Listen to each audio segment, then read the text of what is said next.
Hey everybody, I'm Todd and I hope you're having a great day. Today I'm going to take a look at the OneOdio Focus A5 hybrid headphones. These are a wireless headphone designed for casual listening and they incorporate some of the latest technology. So let's check them out. Now in this review I'm going to give you the opportunity to listen to the coloration these headphones impart on source material, so I encourage you to listen in the best monitoring environment you have. All audio is recorded using my binaural microphone. It's been calibrated to give you as accurate a sound as I can possibly deliver. These headphones were provided by OneOdio, and I'd like to thank them for sending them along. However, this is not sponsored, and all my opinions are my own as usual. Now, because the A5 are more of a casual listening type of headphone, I'm going to alter my standard test suite, and we'll have 5 different genres of music. So let's start with acoustic guitar.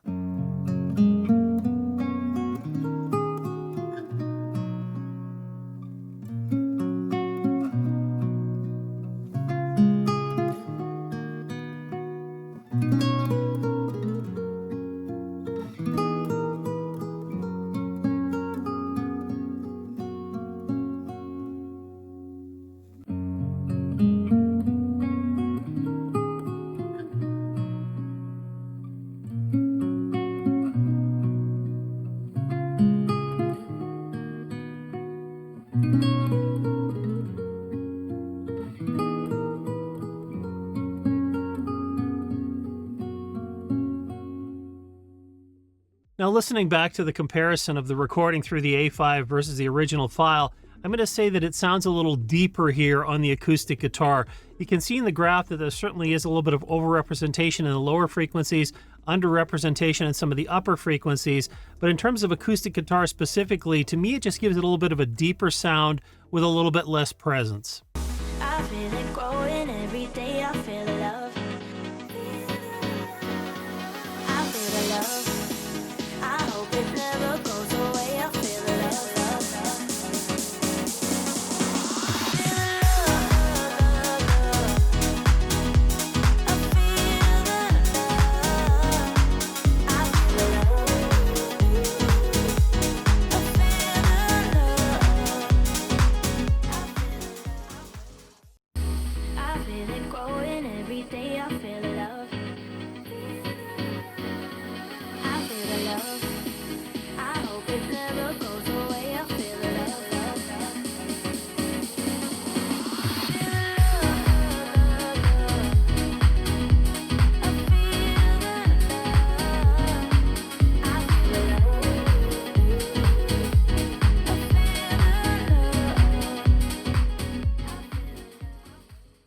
Now, in the comparison, the A5 definitely give a thump to the low end on an EDM track, and it's kind of visible here on this graph as well.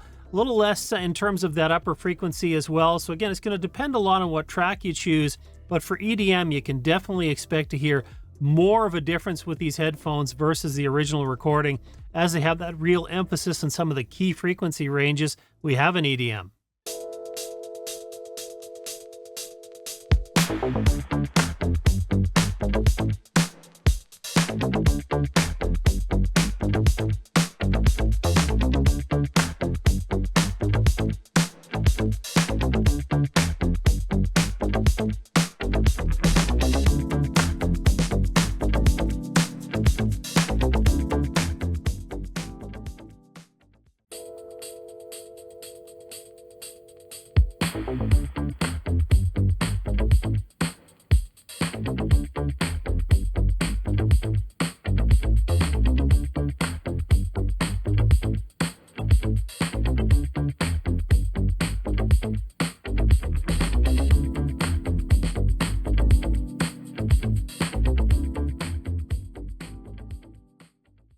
Now, looking at the graphical comparison for the original recording versus the recording through the A5 for funk, again, I'm hearing what I'm seeing, that there's definitely an emphasis in the lower frequencies, underemphasis in the upper frequencies. Again, we're not necessarily looking for flat headphones here. This is about a sound profile, and the A5 certainly have that. So it's going to come down to whether you like it, but I'll be interested to try all of the genres so we can see just what sort of impact it has depending on the type of music you might like to listen to.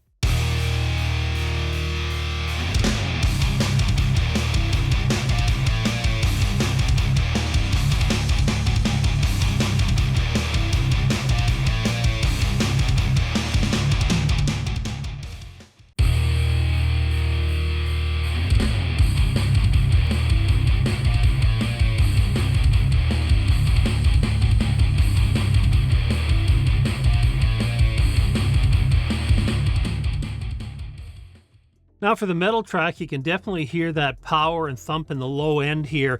Certainly things like guitar solos are going to be a little more submerged through these headphones. So again, it's going to be a matter of the sound profile that you like. The graphs definitely bear that out, and a little more detail, of course, in the linear analysis.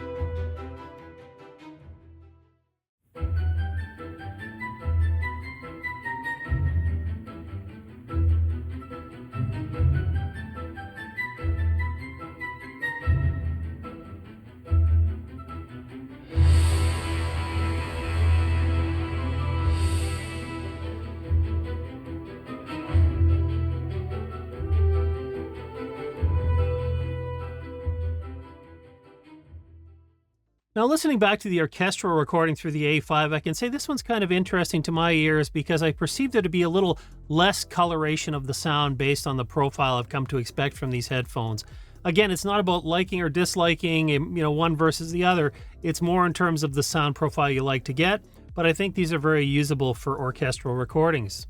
Now, I've loaded Izotope's Audiolens so we can do a visual comparison here of a reference recording versus a recording through the A5. Now, I've chosen the orchestral track, and the purple region is the original file as a reference. The white dynamic line will be what you're listening to, the recording through the A5.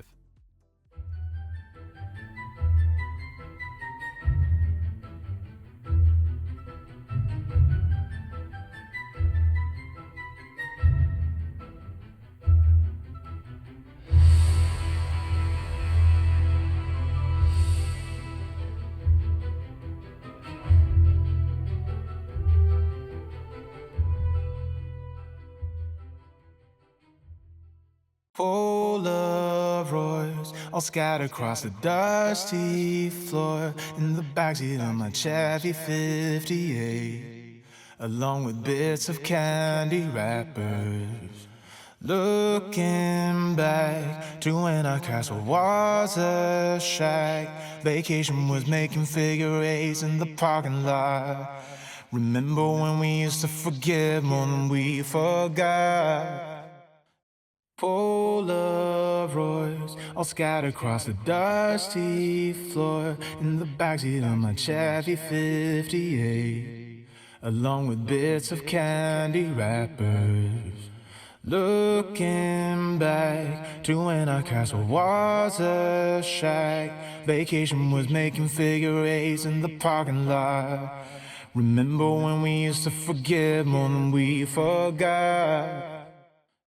If I wrote you a song, if I got every word perfectly weighted on a thin piece of paper, would it make any difference?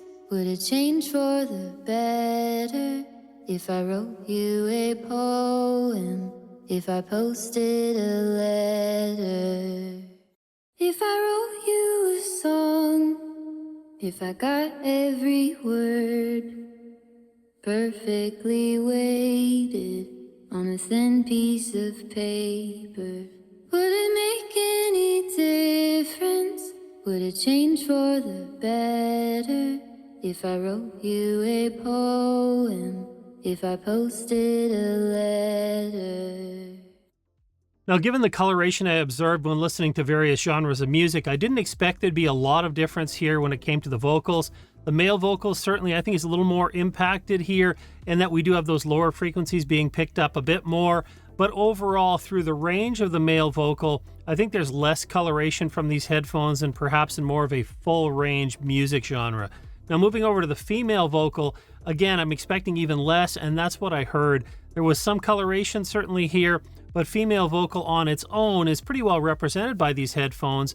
However, I think if you were listening to it in the context of a full music mix, it would depend a lot on the other frequencies, in particular the low-end frequencies, as to whether the vocal sounded recessed or not. And this is a sample of spoken word, so we can compare the sound of the recording directly versus the sound through the headphones. And this is a sample of spoken word, so we can compare the sound of the recording directly versus the sound through the headphones. Now, listening back to the comparison on spoken word, I would say these headphones do a really good job of representing that. So if you want to use them for audiobooks, listening to podcasts, those sorts of things, I think they do a really good job.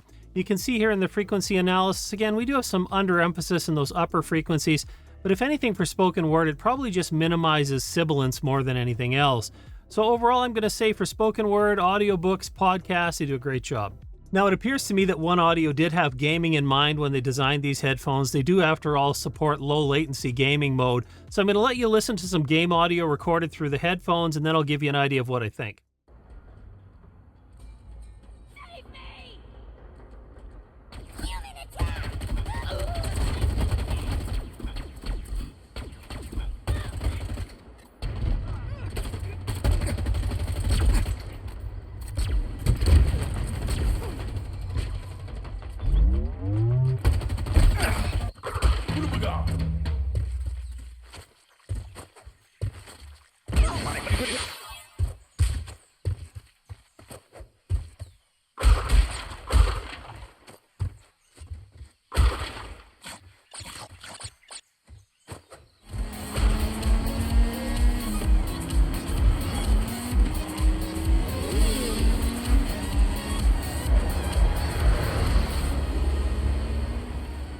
Now, I spent quite a bit of time testing these headphones for gaming, and I'll tell you that I did find the connection to be very reliable. I didn't have any issues with dropouts over long sessions. Battery life was really good, so no issues that way. They do get a little bit warm wearing them, but after all, they are a closed-back headphone. They're light enough weight, though, so again, to be comfortable for long sessions.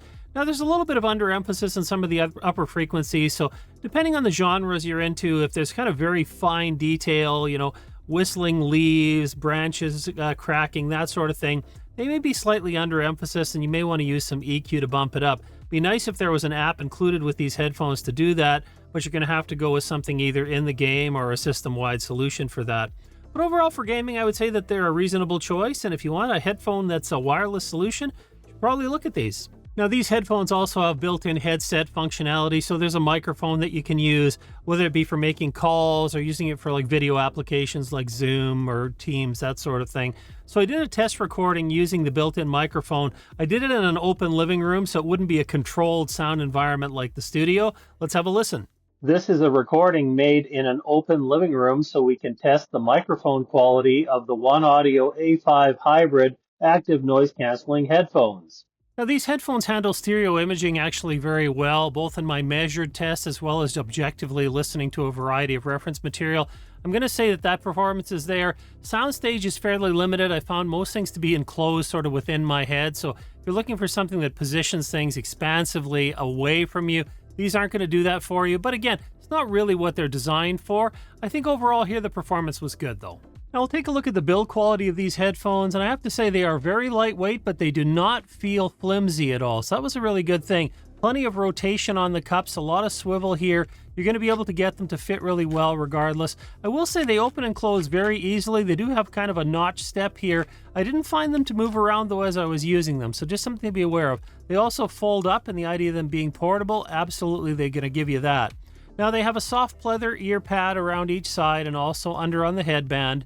Pretty comfortable here. Durability, of course, only going to tell over the test of time, but they seem to be kind of just right. They're pretty soft, actually. Now, the controls on the headphones also are positive, like the buttons are really sturdy here. I don't find any issues there. We have control for power and auto noise canceling on here, as well as a volume control. And we can use a power port here. This is a USB-C charging port. Comes with this very short cable here for USB A to C. You can also use a standard C to C cable for charging them. So kind of the modern standard. I really like to see that here. Overall, I'm going to say the headphones are really lightweight, but they seem to be really well built. Now, I'll have links in the description below if you want more details on the features and specifications. A couple of highlights here, though, is the battery life. Phenomenal on these headphones. When they say up to 75 hours, they are not kidding. This is really extended performance, and I really appreciate that. One of the things I hate is having to go and constantly recharge wireless headphones. So pet peeve, but for me, it's a big deal. Now, in terms of the Bluetooth performance, I had no issues with disconnections, dropouts, anything like that. good range moving around, and they are the latest version and support all the most recent Bluetooth codec formats. So you're going to be able to use them with pretty much any device that you want and get the best performance possible. So now that we've done a number of tests and you've had a chance to hear the coloration from these headphones, I'll give you my final thoughts. First of all, these are designed for casual listening, and I think they do a great job for that. As I mentioned earlier, the battery life is phenomenal here. You're going to get all that extended runtime, so if you want to use them for long commutes, you do not have to worry about having issues where they run out of power after a whole day of operation, so that's really great. Bluetooth connectivity is solid with these as well. I've tried them on computers, phones, my audio system. No issues with dropouts, different Bluetooth, again, codec formats. Everything worked really, really well that way, so solid from that point of view. Now, they do get a little bit warm when you wear them for a long period of time. They are, after all, a closed-back headphone, but they're nice and lightweight. They seal up well. The clamping force is not excessive here, but enough to seal up all right. Of course, the active noise cancellation, if you really want to shield out the sound around you, it's going to do that for you. I, again, did some tests. This video is getting long, but the active noise cancellation really did not color the sound in my testing. Now, all the audio you heard here was with it turned off. I didn't want to have anything like that. I wanted you to hear background noise that may be coming through as well. But overall, again, that system performs well here too. So these headphones, I would say, if you want something for casual listening, it's going to be really capable. They do a really great job for that. Casual use as a headset where you need a microphone, they're going to do the job there. Not going to make any audiophile microphone recordings with them, but they get done what you need to get done. So if you're looking for something for casual listening, a good wireless option with great battery life, these headphones could be a good option. And of course, if you're looking for other options for headphones, check out one of the videos on the screen. As always, I really appreciate you joining me. I hope you have a great week, and I'll see you next time.